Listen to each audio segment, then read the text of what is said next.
Become who you're called to be.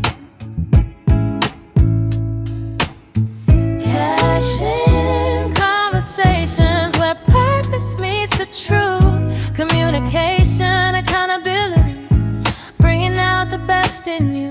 CASHIN conversations, plant the seeds and let them grow. Build the roots, nurture the vision. There's more inside than you know. Continue.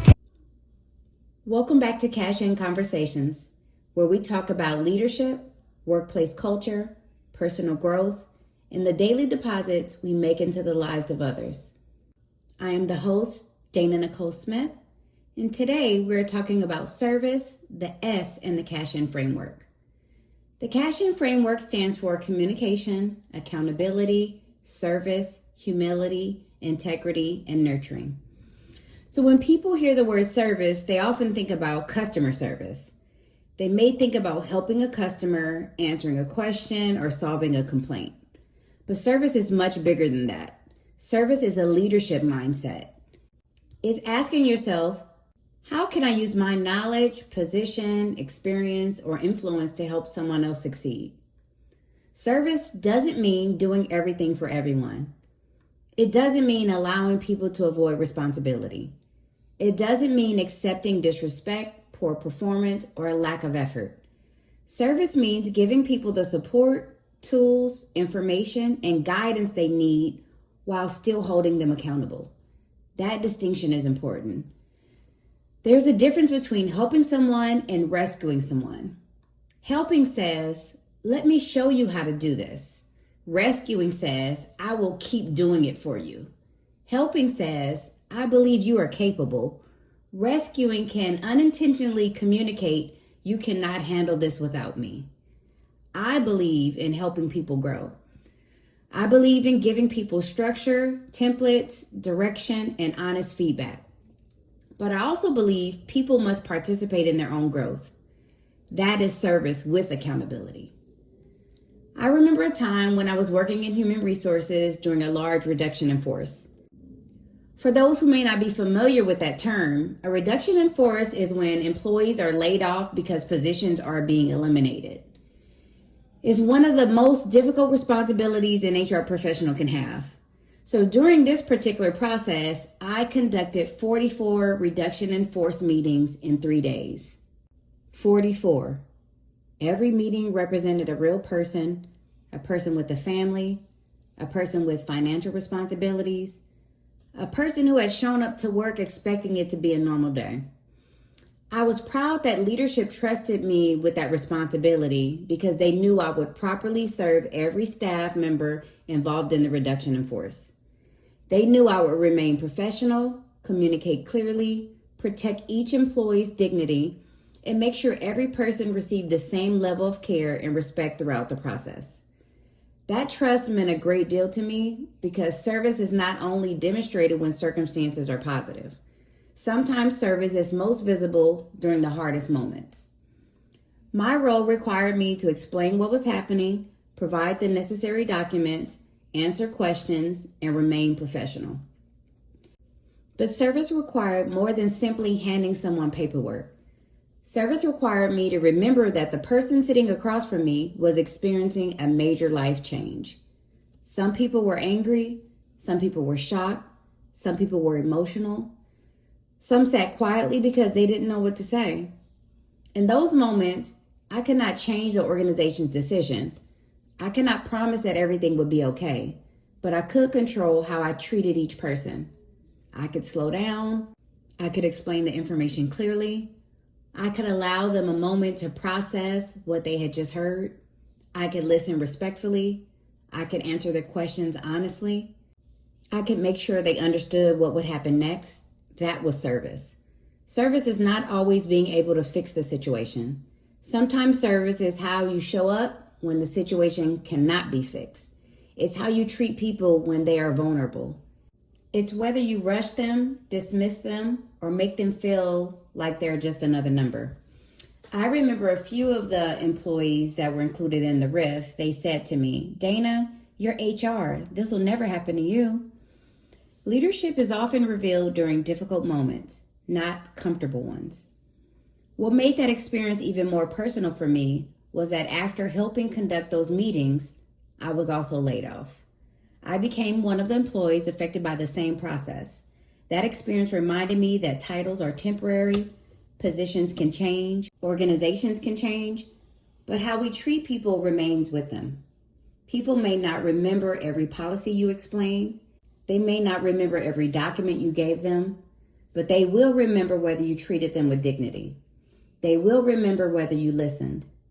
They will remember whether you made an already painful experience more difficult or whether you helped them move through it with clarity and respect. That is why service matters. Service-centered leadership also creates psychological safety. Psychological safety means people feel able to ask questions, raise concerns, admit mistakes, and share ideas without fearing humiliation or retaliation. A leader who serves does not become irritated every time someone needs clarification.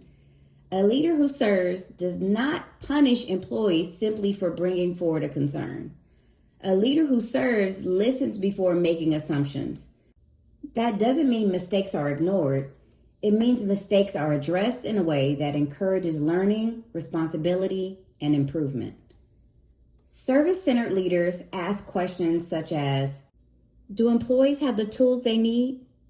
Have I clearly explained my expectations? Did they receive proper training? Do they feel comfortable asking me questions? Am I helping remove obstacles or am I creating more obstacles? It's unfair to hold someone accountable for an expectation that was never clearly communicated. It's unfair to criticize someone for not knowing something they were never properly taught. Service does not remove standards. Service helps create the conditions people need to meet those standards. You also don't need a leadership title to serve. You can serve a coworker by sharing information. You can serve a new employee by making them feel welcome. You can serve a customer by listening instead of rushing them. You can serve your team by identifying a problem and offering a solution. You can serve your family by being dependable and present. You can serve your community by volunteering or sharing your knowledge. Within the CASHIN framework, every act of service is a deposit. When you listen, you make a deposit. When you teach someone a new skill, you make a deposit. When you recognize someone's effort, you make a deposit. When you remove an unnecessary barrier, you make a deposit. When you tell someone the truth respectfully, you make a deposit. When you help someone become more capable instead of creating dependence, you make a deposit. There are also service withdrawals. Ignoring people is a withdrawal. Withholding important information is a withdrawal. Taking credit for someone else's work is a withdrawal. Expecting results without providing resources is a withdrawal. Using your authority to intimidate people is a withdrawal. So I want you to reflect on your own leadership in your own relationships. Do people feel comfortable approaching you? Do you help people become stronger or do you make them dependent on you? Do you offer support while still requiring accountability? When people are going through difficult situations, do you slow down long enough to recognize their humanity? This week, I challenge you to make one intentional service deposit every day. Teach someone something, share a helpful resource, recognize someone's effort, listen without interrupting, remove an obstacle, give someone honest feedback, ask someone, what support do you need from me? Service does not have to be dramatic. Sometimes the smallest act of service has the greatest impact. Your guidance may help someone avoid a mistake. Your encouragement may help someone keep going. Your honesty may help someone grow. Your willingness to listen may help someone feel seen. Service is not about being beneath anyone. Service is about using what you have to help someone else move forward. The strongest leaders do not simply ask people to follow them. They help people grow. They provide clarity. They protect dignity. They tell the truth. They hold people accountable.